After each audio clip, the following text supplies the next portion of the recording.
The Red Badge of Courage, an episode of the American Civil War by Stephen Crane. Chapter 15.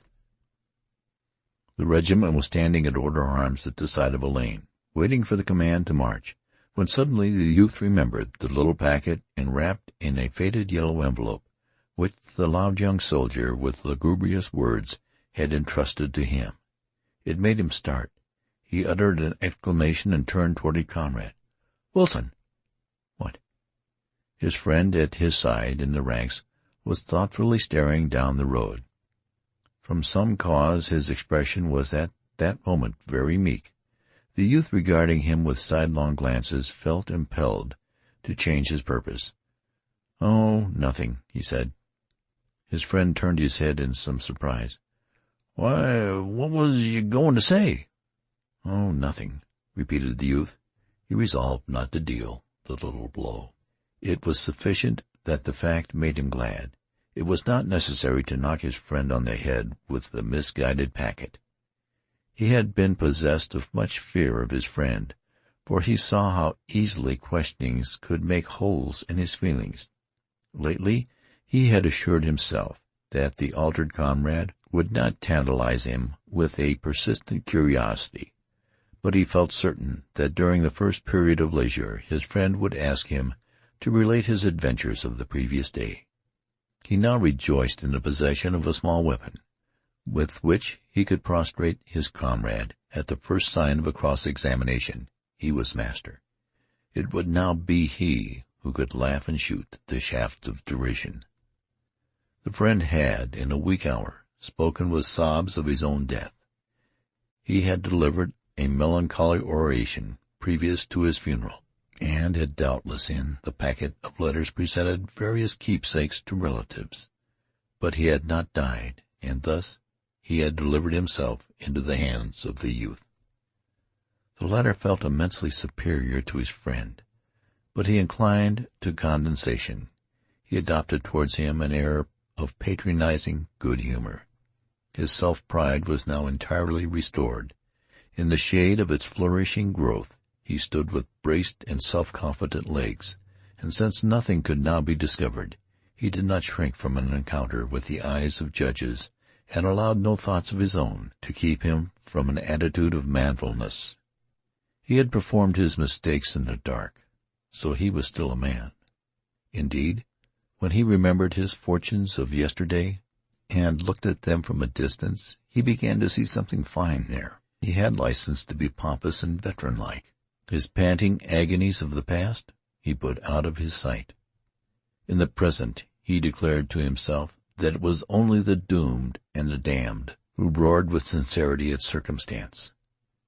Few but they ever did. A man with a full stomach and the respect of his fellows had no business to scold about anything that he might think to be wrong in the ways of the universe, or even with the ways of society. Let the unfortunates rail. The others may play marbles. He did not give a great deal of thought to these battles that lay directly before him. It was not essential that he should plan his ways in regard to them. He had been taught that many obligations of a life were easily avoided.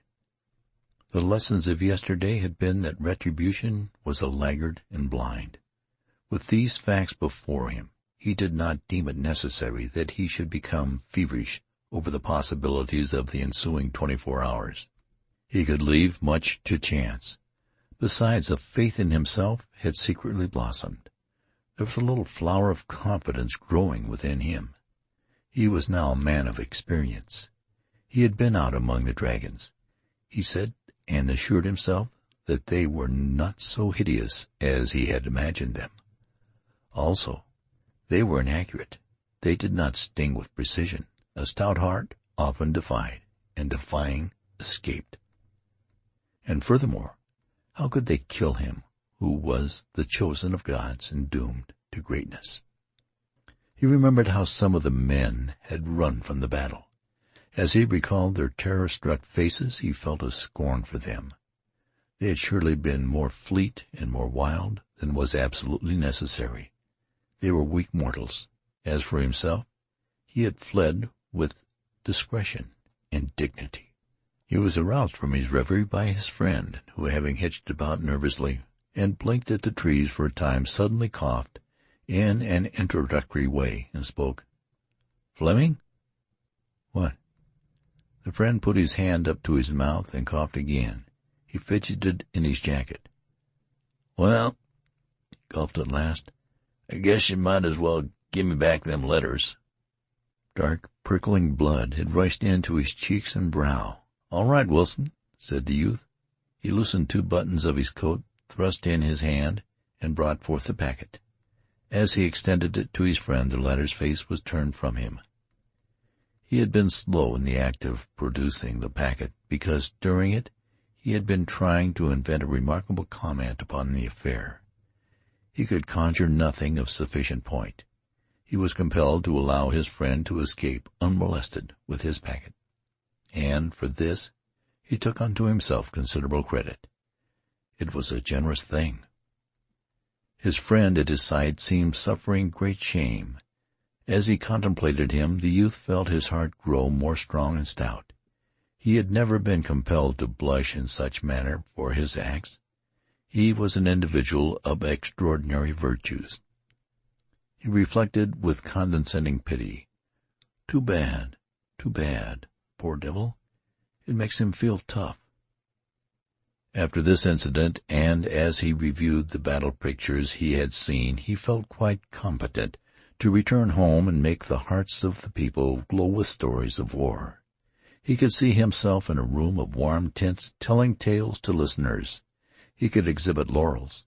They were insignificant, though in a district where laurels were infrequent, they might shine. He saw his gaping audience picturing him as the central figure in blazing scenes, and he imagined the consternation and ejaculations of his mother and the young lady at the seminary as they drank his recitals. Their vague feminine formula for beloved ones doing brave deeds on the field of battle without risk of life would be destroyed. End of chapter 15.